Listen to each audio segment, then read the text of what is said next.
kaya ba niya mag-absorb ng liquid? Hindi. Bakit?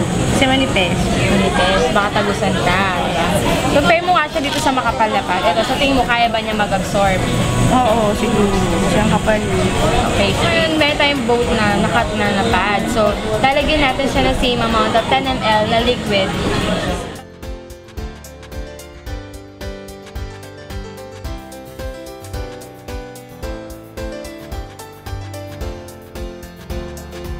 So ngayon, ayan. So i-try nyo i-press yung maternity pad. Sige, dinan mo siya.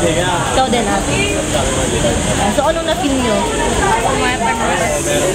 Basa. Basa siya. Squishy.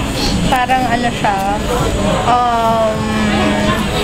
Siyempre pag suot mo siya, it's somewhat uncomfortable kasi nga it's squishy, parang may wet feeling. Wet feelings, so meron pa rin siyang liquid. Medyo basa.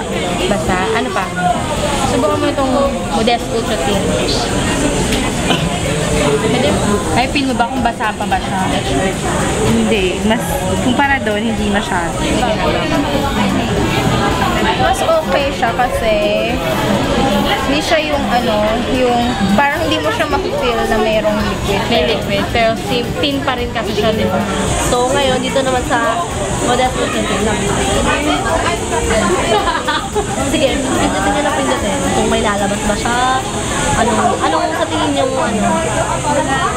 Wala lumalabas. wala lumalabas. So ngayon, sa tingin nyo ba, ano mas comfortable sa dalawa?